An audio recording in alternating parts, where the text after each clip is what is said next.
All right, so get ready because we are diving deep into the world of Emily in Paris fandom. Ooh, exciting. Yeah, and specifically, we're looking at season 2 this time. Okay.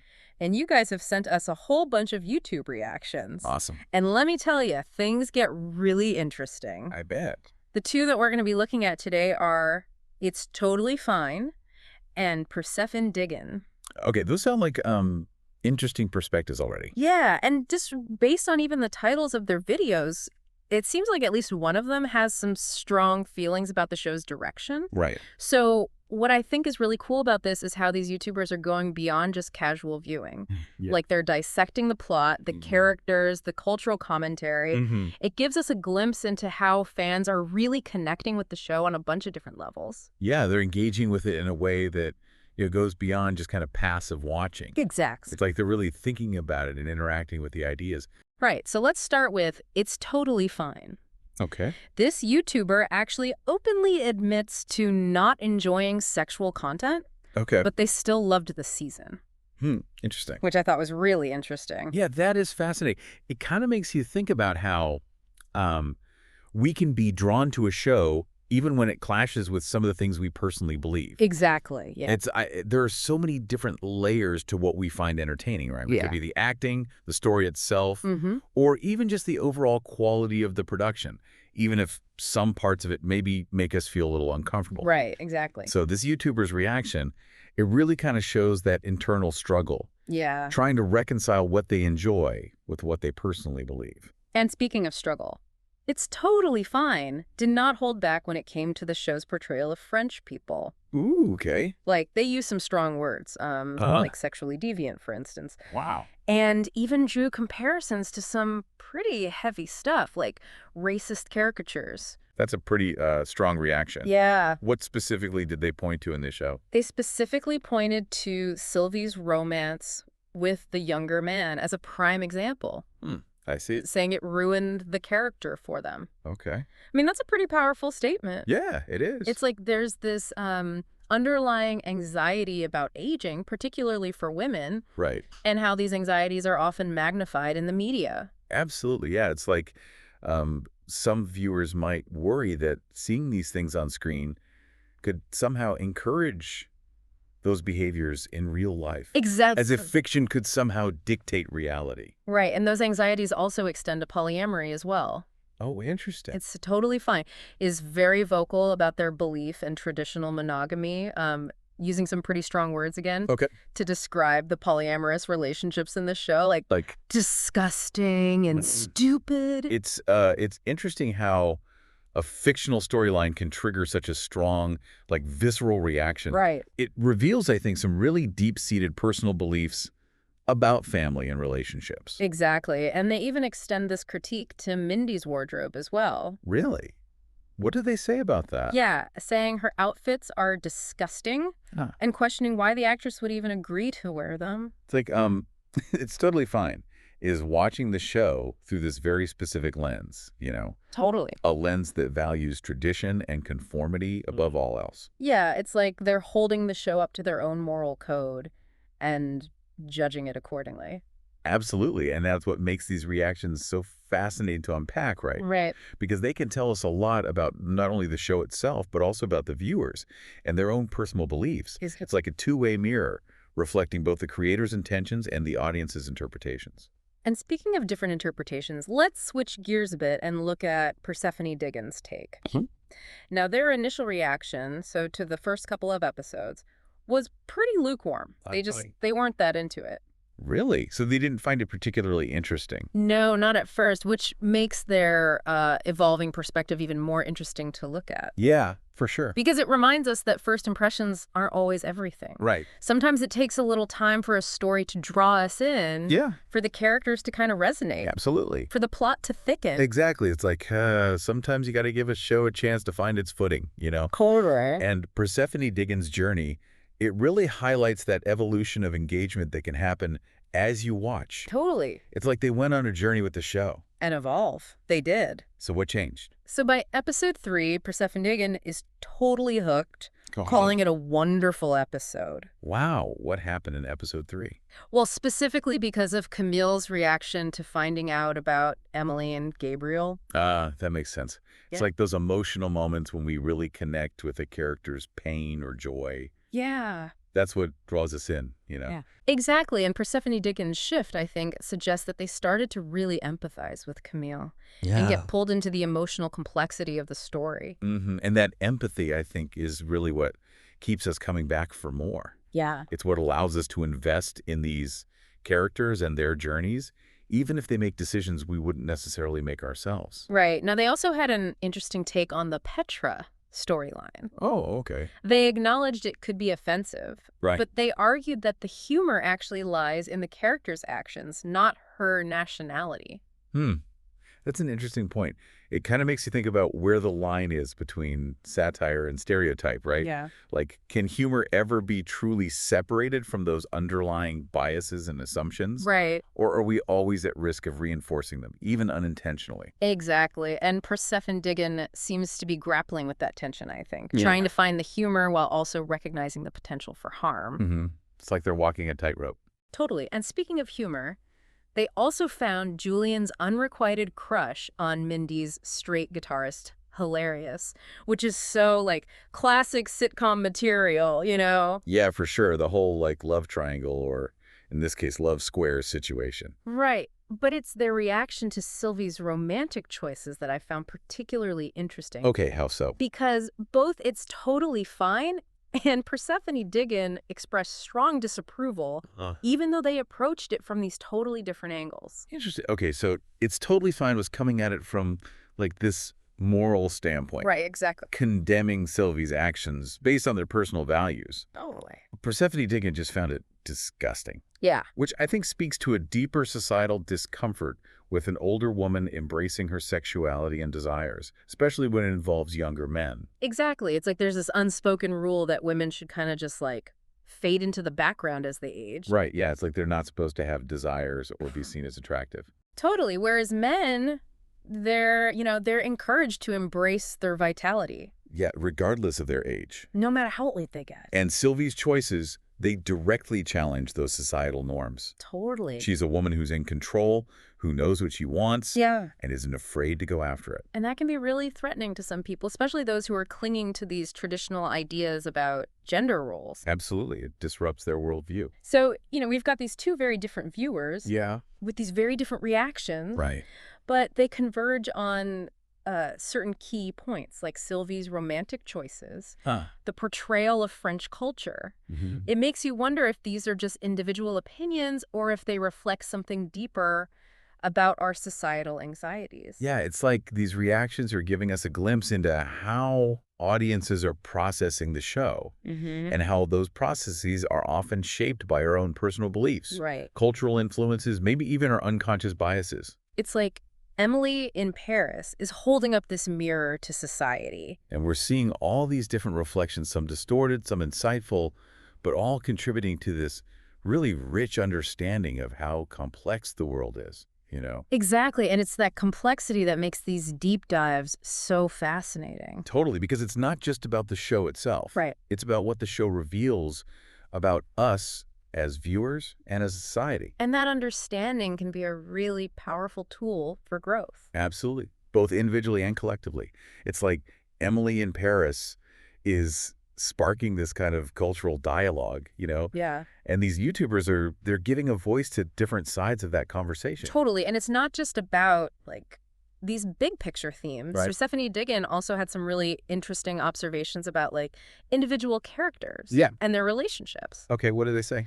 They consistently praise Sylvie's humor, even when criticizing her romantic choices. Oh, that's interesting. Which I thought was really cool. Yeah, it shows how, like, we can appreciate certain aspects of a character. Right. Even if we don't agree with everything they do. Totally. Like, nobody's perfect. Right. Exactly. We're all complex beings with both good and bad qualities. And Sylvie as a character really embodies that. Totally. And their empathy for Camille also stood out to me. Oh, yeah. Like, they really connected with her emotional journey. Yeah, especially after the whole Emily and Gabriel situation. Right, and that empathy is, like, such a testament to the power of storytelling, you know? Mm-hmm. When a show can really draw us into the characters' inner lives, Right. we start to experience their joys and sorrows as our own. Yeah, and it creates this sense of connection that allows us to explore these really complex emotions. Exactly, it's like a safe space to feel those things.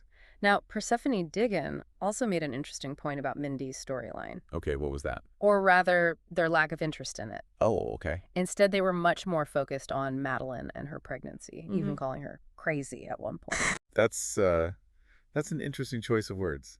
Yeah, and it might reflect this kind of societal tendency to view pregnant women through a very narrow lens. Right, like there's this expectation that they should be happy and glowing all the time, and any deviation from that image is met with, like, judgment or concern. Exactly. And it highlights how unconscious biases can seep into our interpretations. Yeah, even when we're engaging with, fictional narratives. Totally. It's like we're seeing those biases play out in real time through these YouTube reactions. Right, it's a reminder that none of us are immune to those biases. And speaking of bias, It's Totally Fine had some strong opinions about what they perceived as political correctness in the show. Oh, okay, like what? Yeah, they specifically criticized the diversity of the cast. Interesting. And even said they didn't want to see Emily with a black love interest just for the sake of it. Wow, that's a pretty loaded statement. Yeah, and it provides an opportunity to examine why some viewers might feel uncomfortable with increasing representation in media. Right, it's like, for some people, it challenges their preconceived notions of what's considered normal. And it can be unsettling to see those norms being challenged. Right, it's like they're clinging to a certain vision of the world. Yeah, and the show's attempt to broaden that vision can feel threatening or disruptive. Exactly. It speaks to this larger societal struggle with change, what fear that comes with it. And media often becomes this battleground for those anxieties. Absolutely, yeah, especially when it challenges deeply held beliefs and assumptions. Now, It's Totally Fine also had a lot to say about polyamory, Uh-oh, here we go again. calling it disgusting, and even suggesting that people who aren't interested in monogamy should just stay single. It seems like a very black and white perspective. Totally. It's like they're overlooking the nuances and complexities of human relationships. Exactly. And the fact that there's no one right way to love or be loved. And speaking of different ways to love, both YouTubers seemed particularly fixated on Sylvie's romantic choices. It's like her choices really push some buttons, huh? Yeah, It's Totally Fine was morally outraged, while Persephone Diggin just found it disgusting. It's fascinating how their language reveals so much about their underlying perspectives. Right. Like, It's Totally Fine is coming at it from this place of moral judgment. Yeah. While Persephone Diggin is reacting more on a visceral level. Totally. But both reactions, despite their different phrasing, seem to stem from this discomfort with an older woman embracing her sexuality and pursuing relationships with younger men. Right. It's like they're both grappling with this societal double standard. Absolutely. And, society often celebrates older men who date younger women. Yeah. But there's still this huge stigma attached to older women who do the same. It's like there's this unspoken rule that women should become invisible or asexual as they age. Right. And men could just keep on, living their best life. Exactly. For Sylvie's choices directly challenge that. Totally. She's a woman who's in control, who knows what she wants. Yeah. And she's not afraid to go after it no matter what anyone else thinks. And that can be a really powerful message, especially for women who are often told that their value diminishes as they get older. Absolutely. It's like she's giving them permission to embrace their desires and to reject those societal expectations that try to limit them. It's Totally Fine even goes as far as to say that Sylvie's behavior ruined the character for them. Wow. So they had this very specific idea of how a woman her age should behave. Yeah, and when Sylvie stepped outside that box... it shattered their whole perception of the character. Exactly. It's like they couldn't reconcile the Sylvie they thought they knew with the Sylvie who was making these bold and unconventional choices. And it highlights this really interesting tension between how we view women in media and the limited roles they're often allowed to play. Yeah, it's like there's this fear that if women don't conform to these narrow societal expectations, they're somehow threatening the established order. And it's a fear that often manifests as judgment, disapproval, even disgust. Exactly, and we see that playing out in these YouTubers' reactions. It's a reminder that even seemingly lighthearted entertainment can touch upon these really deep-seated societal anxieties. Absolutely, and it can spark important conversations about gender roles, relationships, and the evolution of social norms. So as we continue our deep dive, it's clear that these YouTube reactions are more than just like surface level opinions. Right. They're offering us this window into how viewers are processing the show's themes, characters, and messages, and how those processes are often shaped by our own personal beliefs, cultural influences, and maybe even our unconscious biases. It's a reminder that media isn't just passively consumed. Right. It's actively interpreted and debated, and those interpretations can reveal a lot about ourselves and the society we live in. Now let's shift our focus to It's Totally Fine's final point of contention, Mindy's wardrobe choices. Okay, what do they say about that? Well, they expressed disgust at her revealing outfits, questioning why the actress would even agree to wear them.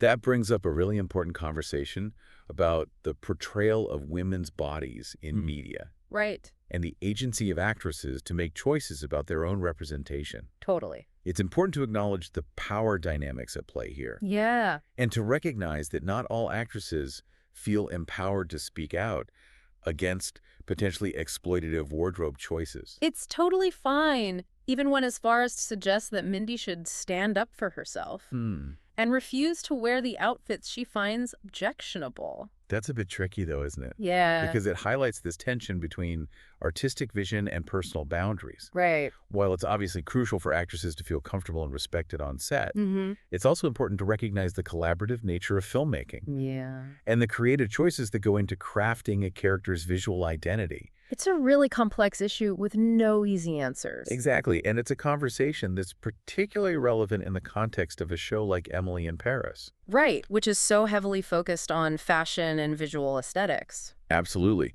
The show's emphasis on style and glamour inevitably raises questions about the messages it sends. Yeah. Regarding beauty standards, body image, and the pressure women face to conform to certain ideals. It's like the show is both celebrating and critiquing the fashion industry at the same time, Right. highlighting its allure, while also exposing its potential for exploitation and superficiality.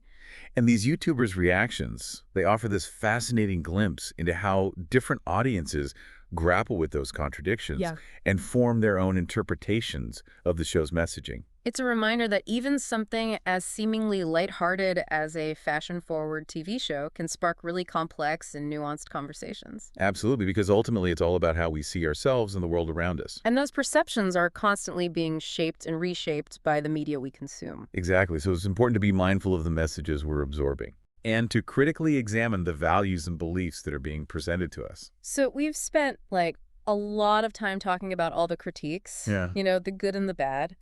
But Persephone Diggin actually really came around to liking this season. Right, they did. Which I think is an important takeaway, Yeah, totally. to give things a chance to develop. Absolutely. Because it speaks to that whole idea of character development. Right. And how a show can totally win you over, even if you weren't immediately impressed. Yeah, sometimes those slow burns are the best ones. Totally. And Persephone Diggin's journey really highlights that, I think. Yeah, it shows how important it is to stay open-minded and to allow yourself to be drawn into the story, even if it takes a few episodes to really grab you. And they also really seem to enjoy the show's comedic elements. Yeah, they did. Even when they touched on some potentially sensitive topics. Right. For instance, they thought the Petra storyline was hilarious. Wow. While also, acknowledging that some people might be offended by it. It's that classic Emily in Paris tightrope walk, Yeah. Trying to use humor to explore these cultural differences. Right. And poke fun at stereotypes on both sides. But as we've seen, not all humor is created equal. Yeah, for sure. And what one person finds funny, another might find totally cringy. Totally. So subjective. And it's a good reminder to be mindful of how we use humor. Right. And to be aware that it can be a really powerful tool. Yeah, it can bring people together or it can divide them. Speaking of dividing people, both YouTubers were not fans of Sylvie's romantic choices. Yeah, that seemed to be a big sticking point for them. It's totally fine, was morally outraged. Persephone Diggin just thought it was disgusting. It's like they both felt personally attacked by Sylvie's decisions. Right, and it makes you wonder, was it actually that bad?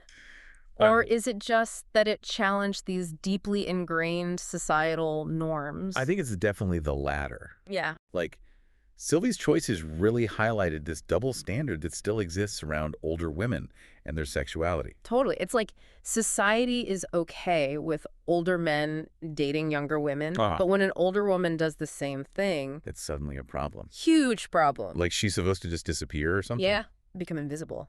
But Sylvie's not having any of that. Nope. She's a powerful, confident woman who's unapologetically pursuing her own desires. And that can be really threatening to some people. Absolutely, because it challenges the status quo. Mm. And it forces us to confront our own biases and assumptions about age and gender. It's like Emily in Paris is holding up this mirror to society and reflecting back all these uncomfortable truths. And it's in those moments of discomfort that we have the opportunity to learn and grow. Totally. Well, we've covered a lot of ground in this deep dive. We've seen passionate critiques, we've heard evolving perspectives, we've laughed, we've cringed, and maybe even, learned a little something about ourselves along the way. It's been quite a ride. It really has, and that's the beauty of exploring these fan reactions, right? Absolutely. They offer this window into how people are engaging with the show, and how those engagements are often shaped by our own personal beliefs and experiences.